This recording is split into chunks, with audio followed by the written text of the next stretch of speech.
حضرت علی رضی اللہ تعالیٰ عنہ نے کسی نجی محفل میں نہیں، کسی انفرادی جلسے میں اپنے مریدوں کو نہیں، متعلقین ماننے والوں کو نہیں، بلکہ منبر رسول پر جمعے کے مجمع میں ہزاروں لوگوں کے سامنے کہا، من فضلنی علی ابی بکر و عمر، کہ جس نے مجھے حضرت ابو بکر اور عمر پر فضیلت دی، جلدتہ حد المفتری، میں اس کو 80 کوڑوں کی سزا دوں گا۔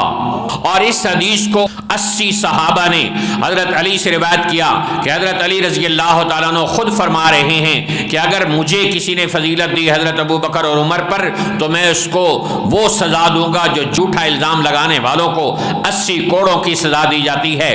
تو حضرت علی رضی اللہ تعالیٰ عنہ تو حضرت ابو بکر کی شان کو مان رہے ہیں۔ امام ابن عبد الرزاق رحمۃ اللہ علیہ وہ فرماتے ہیں کہ جب حضرت علی رضی اللہ تعالیٰ عنہ خود کہہ رہے ہیں کہ مجھے حضرت ابو بکر اور عمر پر فضیلت مت دینا، تو کہا یہ کیسی بات ہے کہ اس سے بڑی بدبختی انسان کی کیا ہو سکتی ہے کہ وہ حضرت علی سے محبت کا دعویٰ بھی کرے اور پھر حضرت ابو بکر اور عمر کی شان حضرت علی سے گھٹانے والا بن جائے۔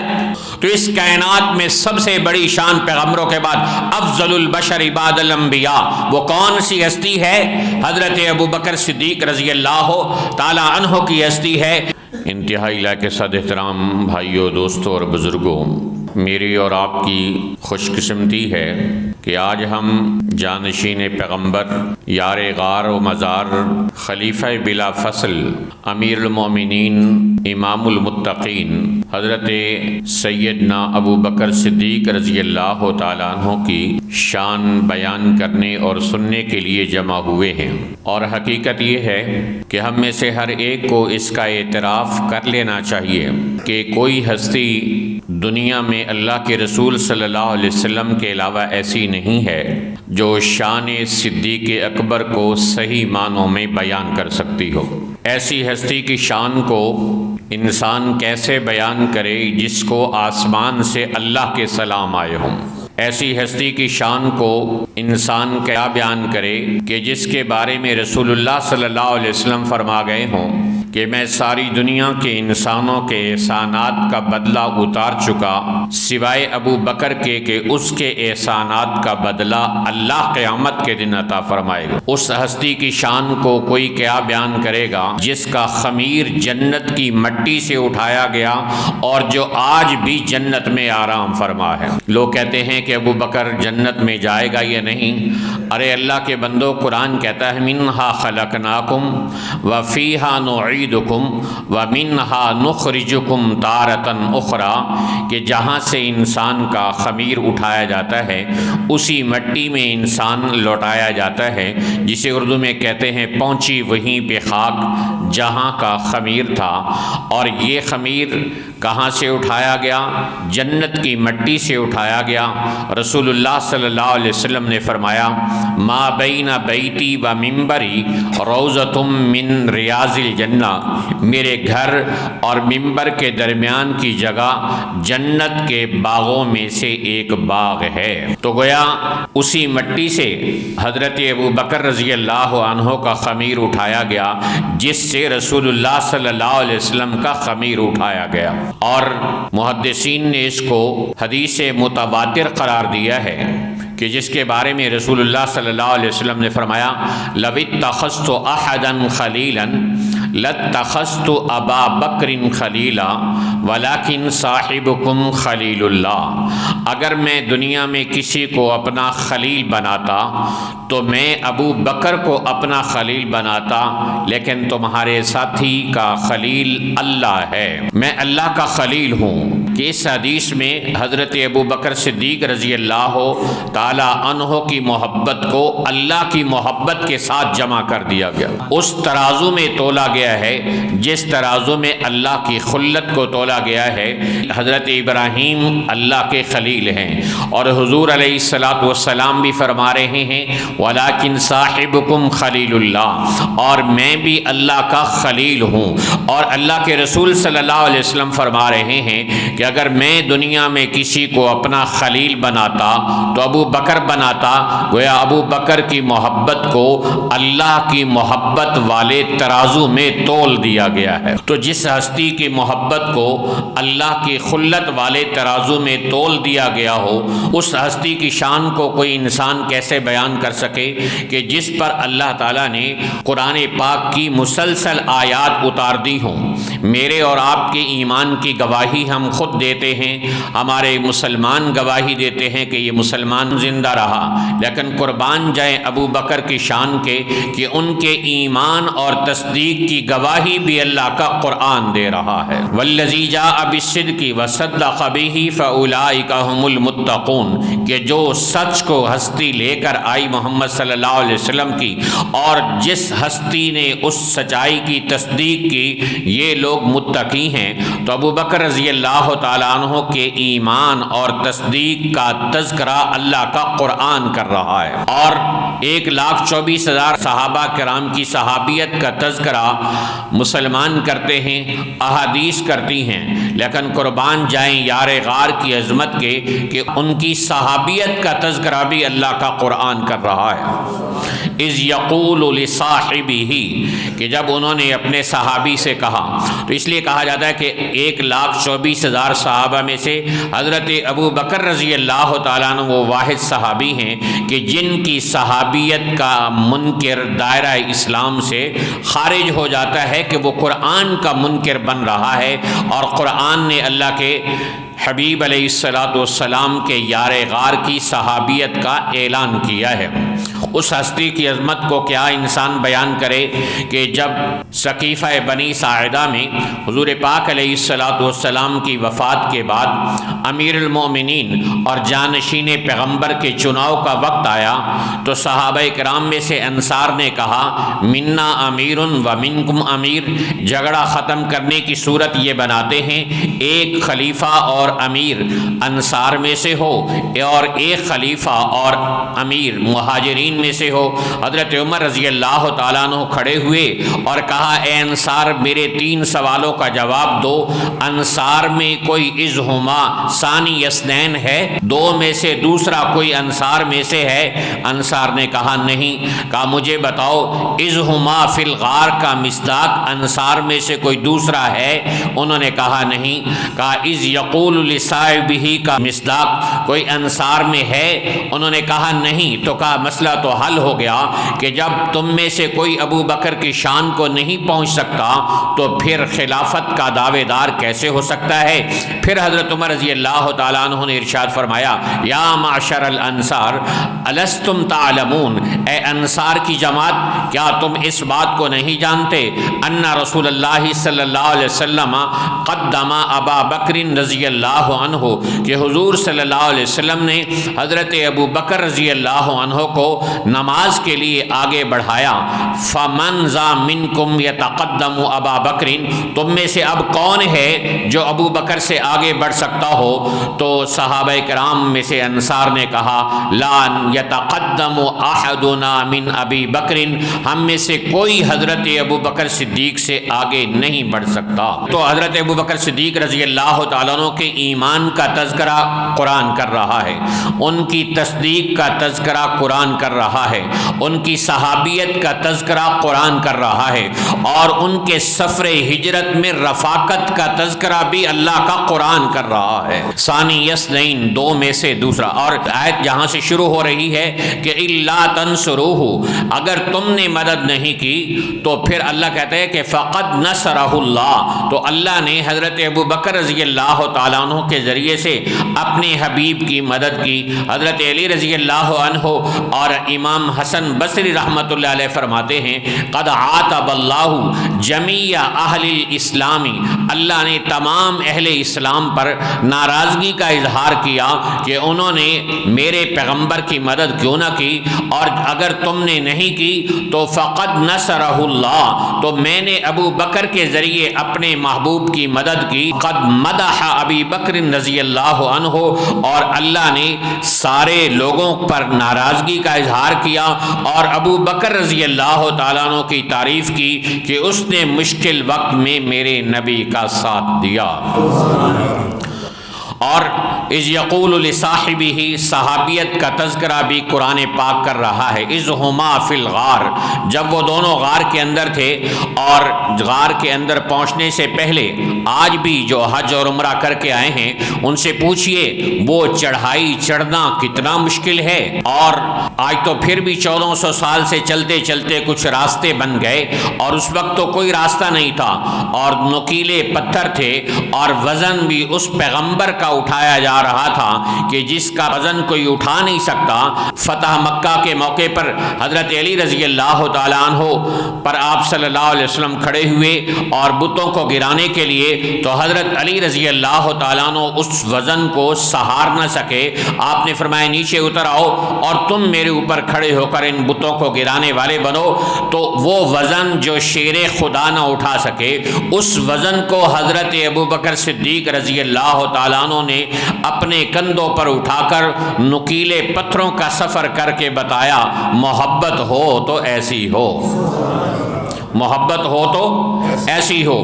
اور اسی سفر ہجرت کے اندر حضرت ابو بکر صدیق رضی اللہ تعالیٰ عنہ کبھی آپ کے آگے کبھی آپ کے پیچھے ہوتے، کبھی دائیں اور کبھی بائیں ہوتے۔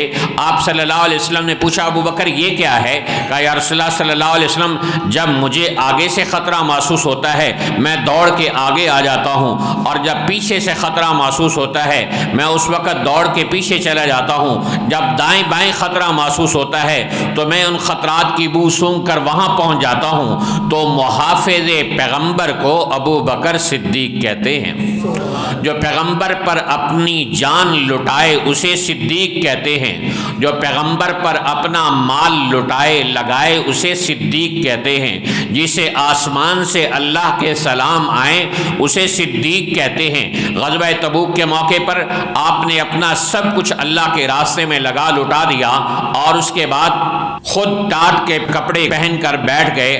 آسمان سے جبرائیل امین آئے اور آ کر کہا یا رسول اللہ، اللہ ابو بکر کو اپنا سلام دے رہا ہے اور پوچھ رہا ہے کہ سب کچھ لگا لٹا کر پریشان تو نہیں، گھبرائے تو نہیں، ناراض تو نہیں ہوئے؟ یہاں کچھ لوگ مسجد مدرسے کو چندہ زیادہ دے بیٹھے تو بعد میں بیوی کے کہنے پر یا نفس اور شیطان کے بہکاوے اور وساوس میں آ کر کہتے ہیں یار کوئی اور بھی تو دے سکتا تھا، سارا میں نے ہی دے دیا۔ ارے اللہ کے بندے، یہ تو تیری سعادت تھی کہ اللہ نے تیرے مال کو قبول کیا، تو لوگ مال دے کر بھی پچھتا رہے ہوتے ہیں۔ ابو بکر رضی اللہ عنہ سے پوچھا گیا کہ پچھتا تو نہیں رہے، ناراض تو نہیں ہو؟ ساری دنیا اللہ کی رضا کو تلاش کر رہی ہے اور اللہ ابو بکر کی رضا کو تلاش کر رہا۔ اسی کو علامہ اقبال نے کہا تھا، خودی کو کر بلند اتنا کہ ہر تقدیر سے پہلے خدا بندے سے خود پوچھے بتا تیری رضا کیا ہے۔ صدیق کی باری آئی تو منظر بدل گیا اور کہا کہ خودی کو کر بلند اتنا کہ ہر تقدیر سے پہلے خدا صدیق سے خود پوچھے بتا تیری رضا کیا ہے۔ حضرت ابو بکر صدیق رضی اللہ تعالیٰ عنہ اللہ اور اللہ کے رسول کی محبت میں ڈوب کر جواب دیتے ہیں، اسقط عن ربی، یا رسول اللہ کیا میں اپنے اللہ سے ناراض ہو سکتا ہوں؟ انی عن ربی لرازن، انی عن ربی لرازن، انی عن ربی لرازن، میں اپنے اللہ سے راضی ہوں، میں اپنے اللہ سے راضی ہوں، میں اپنے اللہ سے راضی ہوں۔ تو غار میں ٹھہر کر حضرت ابو بکر صدیق کہتے ہیں یا رسول اللہ ٹھہریے، میں جا کر اندر سے غار کو صاف کرتا ہوں، ان کانت سبعتن او لدغتن فکانت بی، اگر کوئی موذی چیز ہو ابو بکر کو نقصان پہنچائے آپ کو نقصان نہ پہنچا سکے، اس غار کو صاف کر کے پھر کہا یا رسول اللہ اب آپ اندر تشریف لے کے آئیے۔ آپ تشریف لائے، سارے سوراخ بند ہو گئے، ایک سوراخ کھلا رہ گیا، وہاں حضرت ابو بکر صدیق رضی اللہ تعالیٰ عنہ نے اپنا پاؤں مبارک رکھ دیا، اور پاؤں مبارک جب رکھا تو ایک کالا آیا اور اس نے ابو بکر رضی اللہ عنہ کو ڈنگ مارا اور اور 1400 سال سے اپنی فطرت سے وہ مجبور یہی کام کر رہا ہے۔ تو اللہ تعالیٰ کے نبی علیہ السلام کو حضرت ابو بکر نے جگانا گوارا نہ کیا، اور آپ کے مبارک آنسو نبی پاک علیہ السلام کے گلاب جیسے چہرے پر گرے تو آپ کی آنکھ کھل گئی۔ کہا ابو بکر کیا ہوا؟ کہا یا رسول اللہ اس طرح ڈنگ مارا ہے کالے نے۔ تو آپ علیہ السلام نے اپنا لعاب دہن لگایا اور وہ زخم اور زہر ہمیشہ کے لیے ختم ہو گیا۔ بعض علماء کہتے ہیں کہ یہ سانپ حضرت عیسیٰ علیہ السلام کے زمانے کا تھا اور 2000 سال سے وہ یہاں قیام پذیر تھا۔ حضرت عیسیٰ علیہ السلام سے ملاقات ہوئی، سانپوں کی عمر لمبی ہوتی ہے، تو اس نے کہا تھا کہ میں آخری پیغمبر کا دیدار کیسے کر سکتا ہوں؟ تو حضرت عیسیٰ علیہ السلام نے بتایا تھا کہ اس غار میں آ کر اس پیغمبر کا 3 دن قیام ہوگا، تمہیں ان 3 دنوں میں جب موقع ملے تو تم دیدار کر کے اپنی آنکھوں کو ٹھنڈا کر لینا۔ اور جب وہ دیدار کرنے کے لیے آیا، آگے سے حضرت ابو بکر صدیق رضی اللہ تعالیٰ عنہ کی ایڑی آ گئی تو وہ ایڑی کو گویا چوم رہا تھا کہ صدیق ایڑی ہٹاؤ، اکیلے تم ہی دیدار کرتے جا رہے ہو، 2000 سال سے میں بھی منتظر دیدار رسول ہوں۔ کہا کہ اللہ تعالیٰ نے سانپ کو صدیق کے قدموں میں پہنچا کے کہا کہ جس کو اللہ کے نبی صلی اللہ علیہ وسلم تک جانا ہے اسے ابو بکر کے قدموں میں آنا ہوگا۔ آج بھی رسول علیہ السلام کی بارگاہ میں جانا ہے تو صدیق کے قدموں میں آنا ہوگا۔ جس کو صدیق کی محبت نہیں ملی وہ اللہ کے رسول صلی اللہ علیہ وسلم تک نہیں پہنچ سکتا۔ کائنات کے بدترین جھوٹے ہیں وہ لوگ کہ جو حب ابو بکر سے خالی ہوں اور پھر نبی پاک صلی اللہ علیہ وسلم کی محبت کا دعویٰ کریں یا آپ تک رسائی اور پہنچنے کا دعویٰ کریں، اس لیے کہ آپ صلی اللہ علیہ وسلم نے فرمایا حب ابی بکر و شکرہ واجب علی امتی۔ ابو بکر صدیق رضی اللہ تعالیٰ عنہ سے محبت اور آپ کی قدردانی کرنا میری امت پر واجب ہے۔ مجھ تک پہنچنے کا راستہ ابو بکر کی محبت ہے، ابو بکر کی ذات ہے، ابو بکر کے قدم ہیں۔ جو ابو بکر کو بائی پاس کر کے آنا چاہے گا کبھی وہ اللہ کے پیغمبر تک نہیں پہنچ سکے گا۔ تو یہاں علماء فرماتے ہیں کہ حضرت صدیق اکبر رضی اللہ تعالیٰ عنہ کو اللہ نے یہ مقام کیوں عطا فرمایا کہ جب انہوں نے جان لگائی، مال لگایا، سب کچھ اللہ کے نبی پہ لٹا دیا، تو جب آپ صلی اللہ علیہ وسلم کا دیدار باہر کرتے تھے تو اس وقت مسلمان بھی آپ کا دیدار کرتے، منافق بھی دیدار کرتے اور کافر بھی دیدار کرتے تھے، تو بیک وقت آپ کے چہرے پر سب کی نگاہیں پڑ رہی تھیں۔ اللہ نے کہا صدیق یار انوکھا ہے تو اس کو میں دیدار بھی انوکھا عطا کروں گا۔ کہ 3 دن آؤ غار ثور میں، اور یہاں کوئی صحابی نہیں، یہاں کوئی مسلمان نہیں، یہاں کوئی منافق نہیں، یہاں کوئی کافر نہیں جو آپ کے چہرے کا دیدار کر رہا ہو۔ آؤ ابو بکر اور 3 دن جی بھر کر دیدار پیغمبر سے اپنی پیاس بجھا لو۔ مشہور فارسی کا شعر ہے، آپ نے اللہ والوں سے سنا ہوگا کہ یک زمانہ صحبت با اولیاء بہتر از 100 سالہ طاعت بے ریا۔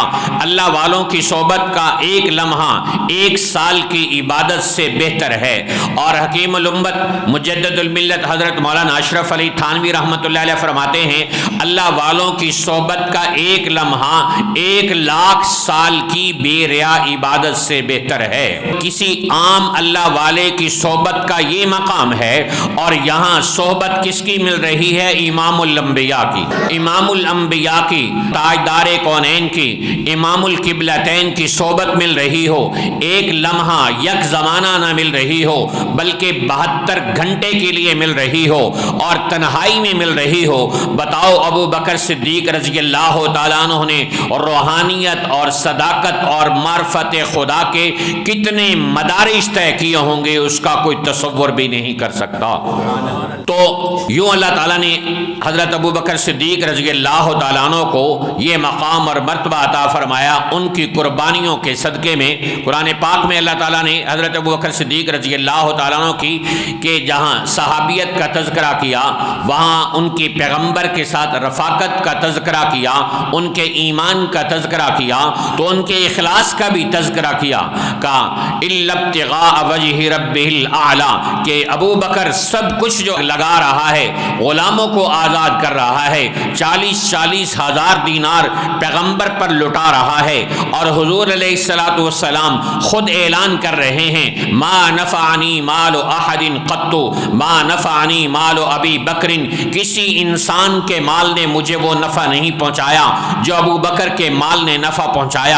اور حدیث میں آتا ہے کان رسول اللہ صلی اللہ علیہ وسلم یقضی فی مال ابی بکر ما کان یقضی فی مالہ، حضور صلی اللہ علیہ وسلم حضرت ابو بکر صدیق کے مال کو اس طرح استعمال فرمایا کرتے تھے جس طرح آپ صلی اللہ علیہ وسلم اپنا مال استعمال فرمایا کرتے تھے، اور غلاموں کو آزاد کر رہے ہیں، اور کمزور بے بس غلاموں کو لوگ کہتے ہیں ارے اچھے اور صحت مند غلاموں کو خریدو تمہارے کسی کام میں بھی آئیں، انہوں نے کہا نہیں، الا ابتغاء وجہ ربہ الاعلی، کہ میں صرف اللہ کی رضا کے لیے یہ کر رہا ہوں۔ اور اللہ کہتے ہیں ہاں میں اللہ آسمان سے گواہی دیتا ہوں کہ ابو بکر خالصتاً میری رضا کے لیے یہ کام کر رہا ہے۔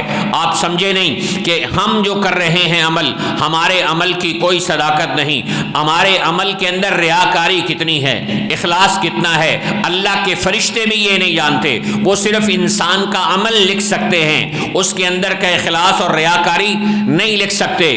اللہ تعالیٰ نے حضرت ابو بکر کے اخلاص کا قرآن میں بیان کر کے کہا کہ ابو بکر نے مال لگایا میرے پیغمبر پر تو اخلاص کے ساتھ، جان لگائی تو اخلاص کے ساتھ، اور وقت لگایا تو اخلاص کے ساتھ، اور سب کچھ قربان کیا تو اخلاص کے ساتھ۔ ابو بکر کے اخلاص کی گواہی میں اللہ قرآن میں ہمیشہ کے لیے درج کر رہا ہوں۔ قرآن پاک میں جتنے بھی اس میں تفضیل کے صیغے استعمال کیے گئے ہیں، حضرت ابو بکر کی شان میں عام طور پر اس میں تفضیل کے صیغے استعمال کیے گئے۔ کا سب سے بڑا متقی اس کائنات میں حضرت ابو بکر صدیق کو اللہ کا قرآن قرار دیتا ہے۔ امام راضی رحمۃ اللہ علیہ فرماتے ہیں قد اجمع المفسرون علی انہا نزلت فی شان ابی بکر، مفسرین کا اس بات پر اجماع ہے کہ یہ اتقا کی آیت وَسَيُجَنَّبُهَا الْأَتْقَى، کہ اللہ جہنم سے سب سے بڑے متقی انسان کو بچا لے گا، یہ حضرت ابو بکر صدیق رضی اللہ تعالیٰ عنہ کی شان میں آیت اتری ہے۔ تو اتقا سب سے بڑا متقی اللہ کا قرآن حضرت ابو بکر صدیق کو قرار دے رہا ہے، اور اعظم درجتاً، اور سب سے بڑے درجے والا اللہ کا قرآن حضرت ابو بکر صدیق رضی اللہ تعالیٰ عنہ کو قرار دے رہا ہے۔ قرآن میں اعلان کیا لا یستوی منکم من انفق من قبل الفتح وقاتل، کہ فتح مکہ سے پہلے جنہوں نے مال لگایا، ہجرت سے پہلے جنہوں نے جان لگائی، مال لگایا، جہاد کیا، وہ بعد والے ان کے برابر نہیں آ سکتے ہیں۔ یہاں بھی مفسرین نے کہا، امام ابن کثیر، امام ابن بغوی نے لکھا کہ یہ حضرت ابو بکر کی شان میں نازل ہوئی اس لیے کہ ہجرت سے پہلے رسول اللہ صلی اللہ علیہ وسلم پر مال بھی حضرت ابو بکر نے لگایا، ہجرت سے پہلے جہاد بھی حضرت ابو بکر صدیق رضی اللہ تعالیٰ عنہ نے کیا، اور ہجرت سے پہلے مال لگانے اور جان لگانے کی سعادت صرف حضرت ابو بکر کو ملی۔ حضرت عمر کو ہجرت سے پہلے موقع ملا لیکن مال لگانے کا موقع ہجرت سے پہلے نہیں ملا، اور حضرت علی رضی اللہ تعالیٰ عنہ تو ویسے اس وقت بچے تھے اس لیے وہ مال کیا لگا سکتے۔ تو فرمایا گیا کہ اس آیت میں کہ جنہوں نے اللہ کے نبی صلی اللہ علیہ وسلم پر مال لگایا اور جنہوں نے اللہ کے راستے میں جہاد کیا، اولئک اعظم درجتاً، وہ بڑے درجے والے ہیں، ان کے درجے اور مقام کو کائنات کا کوئی انسان نہیں پہنچ سکتا ہے۔ کہ حضرت حسان نبی پاک صلی اللہ علیہ وسلم کے شاعر ہیں، آپ صلی اللہ علیہ وسلم نے ایک مرتبہ ان سے پوچھا اے حسان تم نے سب کے بارے میں شاعری کی، میرے صدیق کے بارے میں بھی کوئی شاعری کی ہے، میرے صدیق کی کوئی منقبت اور ان کی شان میں بھی کوئی کلام لکھا ہے؟ تو انہوں نے کہا جی یا رسول اللہ۔ تو فرمایا سناؤ، تو انہوں نے پڑھ کر سنایا ثانی یسنین اذ ہما فی الغار منیفی، اور فطاف وقد طاف العدو وقد صعد الجبل، کہ ابو بکر رضی اللہ تعالیٰ عنہ اس وقت ثانی اثنین بنے جب آپ کو چاروں طرف سے دشمنوں نے گھیرا ہوا تھا، اور حضرت ابو بکر رضی اللہ تعالیٰ عنہ رسول اللہ صلی اللہ علیہ وسلم کو اپنے کندھوں پر اٹھا کر پہاڑ پر لے کر جا رہے تھے، اور پھر حضرت حسان رضی اللہ تعالیٰ عنہ کہتے ہیں کہ میں گواہی دیتا ہوں اور یہ ساری کائنات گواہی دیتی ہے لم یعدل بہ رجلا، کہ کائنات کا کوئی انسان ابو ابو بکر کے مرتبے کو نہیں پہنچ سکتا۔ کہ یہ کون کہہ رہا ہے؟ حضرت حسان کہہ رہے لم یعدل بہ رجلا فی البریۃ، کائنات کا کوئی انسان مقام، مرتبے، فضیلت، افضلیت میں حضرت ابو بکر صدیق کے مقام کو نہیں پہنچ سکتا۔ کہنے والے ہیں حضرت حسان، اور حضرت حسان وہ ہیں جن کو اللہ کے پیغمبر نے دعا دی، اللہم ایدہ بروح القدس، اے اللہ جبرائیل امین کے ذریعے اس کی مدد فرما۔ تو حضرت حسان کی شاعری میں گویا جبرائیل امین کی مدد شامل ہے، اور جبرائیل امین اللہ کی مرضی کے بغیر نہیں بول سکتا، گویا اللہ کا فیصلہ اور اللہ کا اعلان ہے، لم یعدل بہ رجلا، کہ میں نے حسان کے ذریعے سے اعلان کروا دیا کہ کائنات میں ابو بکر کی شان کو کوئی انسان نہیں پہنچ سکتا۔ حضرت ابو دردہ رضی اللہ تعالیٰ عنہ کہتے ہیں کہ میں ایک مرتبہ حضرت ابو بکر صدیق رضی اللہ تعالیٰ عنہ کے آگے چلتا ہوا جا رہا تھا کہ یکدم سامنے سے اللہ کے رسول علیہ الصلوۃ والسلام آئے۔ انہوں نے دیکھا کہ میں آگے ہوں اور حضرت ابو بکر صدیق رضی اللہ تعالیٰ عنہ پیچھے ہیں، تو آپ نے شدید ناراضگی کے اظہار میں ارشاد فرمایا، اے ابو دردہ، جانتے ہو تم کس کے آگے چل رہے ہو؟ یہ وہ ہستی ہے، لو وزنا ایمان ابی بکر مع ایمان امتی، اگر ساری میری امت کا ایمان ایک پلڑے میں رکھا جائے اور ابو بکر صدیق کا ایمان دوسرے پلڑے میں رکھا جائے، لرجح ایمان ابی بکر رضی اللہ عنہ، تو ابو بکر کے ایمان والا پلڑا غالب آ جائے گا۔ وہ ابو بکر کے ایمان کا مقابلہ کائنات میں صحابہ کرام کی صحابیت، اولیاء کی ولایت اور قیامت تک آنے والے انسانوں کی عبادت نہیں کر سکتی ہے۔ حضرت علی رضی اللہ تعالیٰ عنہ سے ان کے صاحبزادے حضرت محمد بن حنفیہ رضی اللہ تعالیٰ عنہ نے پوچھا، ابا جان، ہمارے نبی کے بعد اس امت میں سب سے افضل کون ہے؟ آپ نے فرمایا ابو بکر۔ کہا جی ثم من، ان کے بعد کون ہے؟ آپ نے فرمایا عمر۔ تو حضرت علی کے صاحبزادے خود کہتے ہیں کہ میں نے کہا کہ پہلے اس سے کہ تیسرا نام یہ حضرت عثمان کا لیں، میں نے جلدی سے کہا پھر تیسرے نمبر پر آپ کا مقام ہے؟ آپ نے فرمایا نہیں، ما انا الا رجل من المسلمین، میں تو ایک عام مسلمان ہوں۔ شیر خدا ابو بکر کی فضیلت اور افضلیت کا اقرار کرے، اس کے بعد کیا مقام اور مرتبہ باقی رہ جاتا ہے؟ اور یہ حدیث جو میں نے ابھی آپ کو سنائی، یہ اور وہ حدیث، لو کنت متخذا احدا خلیلا لاتخذت ابا بکر خلیلا، اگر میں کسی کو اپنا خلیل بناتا تو ابو بکر کو اپنا خلیل بناتا۔ اس حدیث کی سند آپ دیکھیے، اس کی خوبصورتی کو دیکھیے تو کمال نظر آتا ہے۔ اس حدیث کو روایت کیا ہے امام جعفر صادق نے اپنے والد امام باقر سے، امام باقر نے اپنے والد امام زین العابدین سے، امام زین العابدین نے روایت کیا اسے امام حسین سے، امام حسین رضی اللہ عنہ نے روایت کیا اسے حضرت علی سے، اور حضرت علی نے روایت کیا اسے اللہ کے پیغمبر سے۔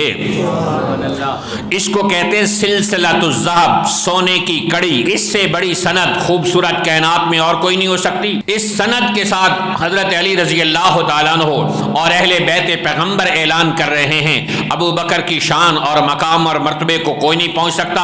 امام زین العابدین رحمۃ اللہ علیہ سے کسی نے پوچھا کہ آپ کی نظروں میں حضرت ابو بکر اور عمر کا کیا مقام ہے؟ تو وہ اس وقت روضہ رسول پر کھڑے تھے، کہا تم دیکھ نہیں رہی، جو اب مقام اور مرتبہ ہے یہی ان کا مقام اور مرتبہ اللہ کی نظروں میں بھی ہے۔ اس وقت بھی سب سے زیادہ پیغمبر کے قریب کون ہیں؟ حضرت ابو بکر و عمر۔ تو یہی شان اور مقام ہے کہ کائنات میں حضرت ابو بکر و عمر کے مقام اور مرتبے کو اور کوئی نہیں پہنچ سکتا۔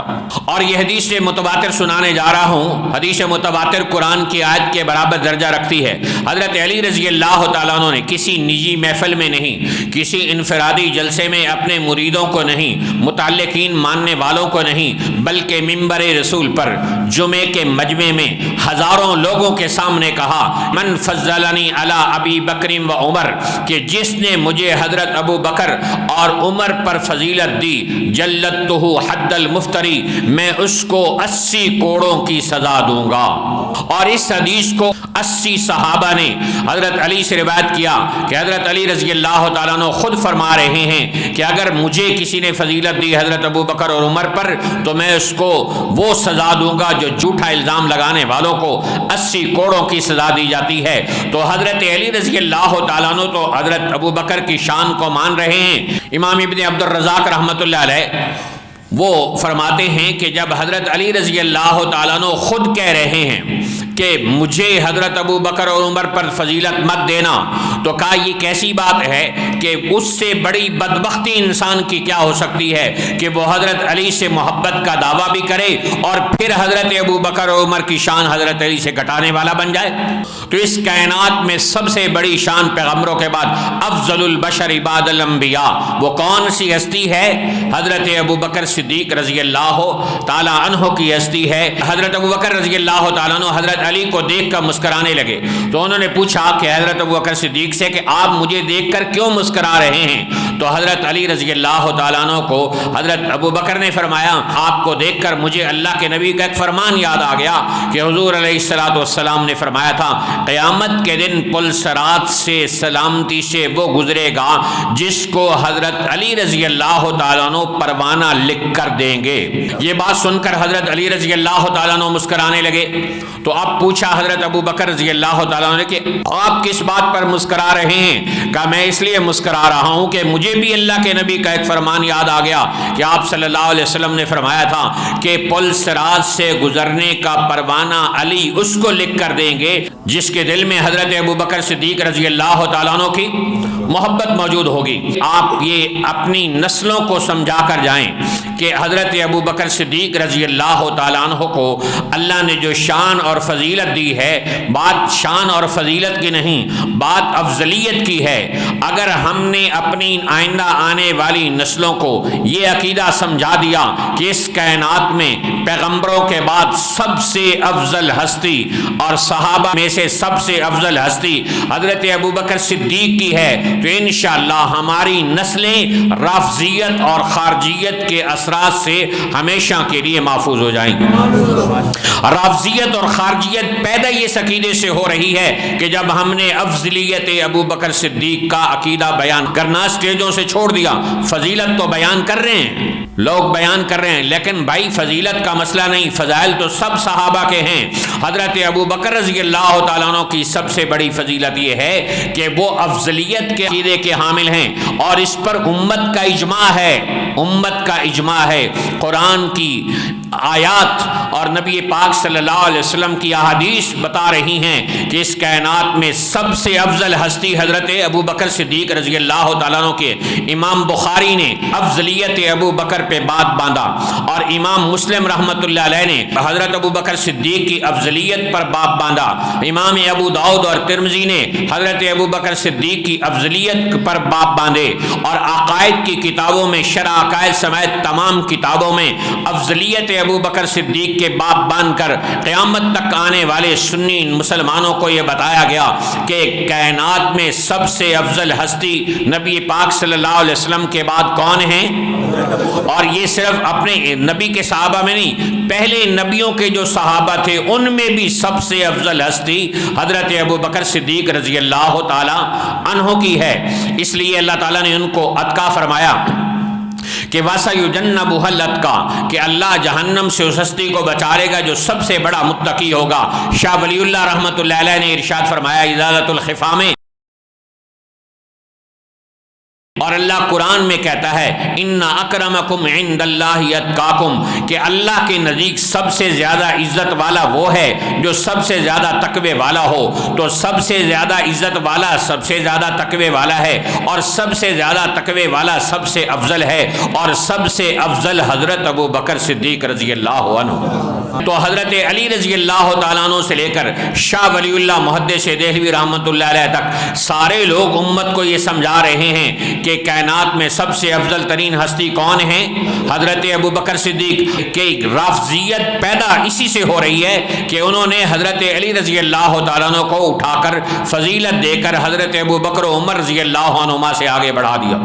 تو رافضیت اور خارجیت پیدا ہوئی افضلیت ابو بکر صدیق کے عقیدے کے اظہار کے چھوڑ دینے کی وجہ سے، تو ہم اپنے بچے کو یہ سبق پڑھا کے جائیں کہ اللہ کے پیغمبروں کے بعد سب سے افضل ہستی کون ہے؟ حضرت ابو بکر صدیق رضی اللہ عنہ۔ سب سے پہلے ایمان لانے والے کون ہیں؟ حضرت ابو بکر صدیق رضی اللہ عنہ۔ اور سب سے پہلے اللہ کے نبی کی دعوت دینے والے کون ہیں؟ حضرت ابو بکر صدیق رضی اللہ عنہ۔ سب سے پہلے اللہ کے نبی پر مال خرچ کرنے والے کون ہیں؟ ابو بکر رضی اللہ تعالیٰ عنہ نے سب سے پہلے اپنا مال لگایا۔ اور سب سے پہلے اللہ کے راستے میں تکلیفیں برداشت کرنے والے کون ہیں؟ حضرت ابو بکر صدیق رضی اللہ تعالیٰ عنہ ہیں۔ اور لوگ کہتے ہیں کہ حضرت عمر رضی اللہ تعالیٰ عنہ مسلمانوں کو خانہ کعبہ میں لے کر آئے۔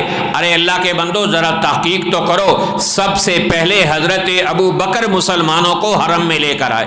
38 مسلمان ہوئے تو حضرت ابو بکر نے کہا یا رسول اللہ صلی اللہ علیہ وسلم، اب ہم جا کر حرم شریف میں خانہ کعبہ میں اسلام کا اظہار کریں اور لوگوں کو، کافروں کو دین کی تبلیغ کرنے والے بنیں۔ آپ نے ارشاد فرمایا انا قلیل یا ابا بکر، اے ابو بکر ابھی ہم تھوڑے ہیں۔ کہا یا رسول اللہ صلی اللہ علیہ وسلم حق تو ہمارے ساتھ ہے۔ آپ صلی اللہ علیہ وسلم نے اپنے صدیق کے اصرار پر 38 صحابہ کو لیا اور حرم شریف میں آ گئے۔ آپ صلی اللہ علیہ وسلم تشریف فرما ہوئے، صحابہ کرام بھی بیٹھے ہیں اور کافروں کا بہت بڑا ہجوم خانہ کعبہ کے اندر موجود ہے۔ وہاں ابو بکر صدیق رضی اللہ تعالیٰ عنہ کھڑے ہو کر کافروں کو اسلام کی تبلیغ کرتے ہیں۔